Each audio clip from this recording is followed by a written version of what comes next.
And so what I want to talk about today is the effects of the abuse itself, the violence, and how it affects you both mentally, physically, and even psychologically or emotional, and sometimes even spiritually. The reason why we seek intimate relationships, why we seek a family, is because we want to feel connected in a healthy way. We want to feel loved. We want to feel safe. And we want to feel accepted. That I can make a mistake and I will not be punished for making a mistake. I will not be made to feel like I'm a person of no worth because I made a mistake. When there is abuse of any kind, both to the partner but also to the children, what happens is that the sense of safety that we normally seek for within a family setting is taken away.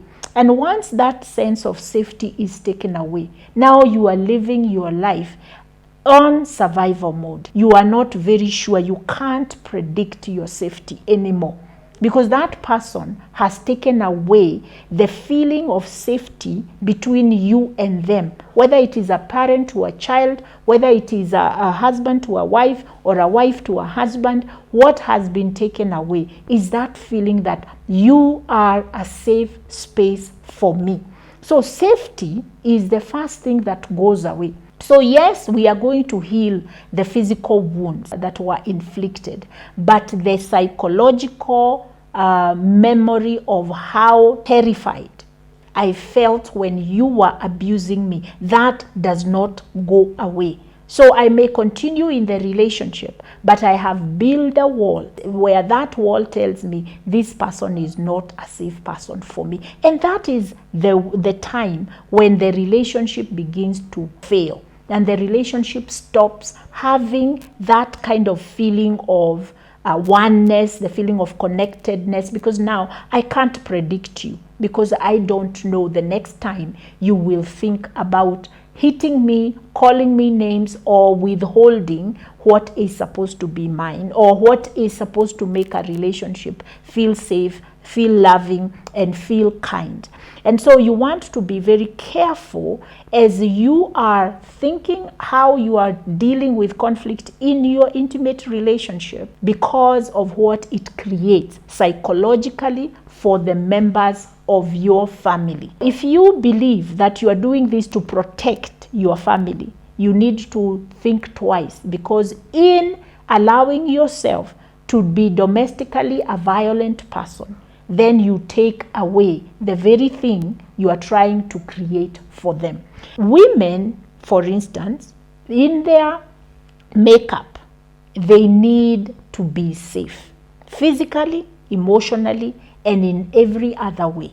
So if you are a man who puts your hand on your wife to the point where she feels afraid of you, you know you have just lost in the battle of making her feel that she is part of your life. So when you as a man are reaching out to your wife, instead of dealing with things from a space of safety and a space of understanding and kindness, and you are putting your hands on that woman, you have just lost a big part of the battle of creating a safe home for you, for yourself, for your wife, and for your kids. And so it's important that if you are the one who tends to perpetuate violence within your family, that you take some time and get to know, where does this come from? People fight because they are afraid of something. When the bulldog feels unsafe, it fights back. When the cat feels unsafe, it will growl and run away, because that's the way we deal with feeling unsafe, is that your anger that leads now to the domestic violence, it always comes from a space of fear. Now, the victim of physical abuse, for one, they no longer feel safe with you. So any man who is watching this video and you wonder why your wife is unable to forgive you or to feel open with you anymore after a physical violence, just remember, once you hit her, you took away her sense of safety with you. So you are no longer the safe person she believed you to be.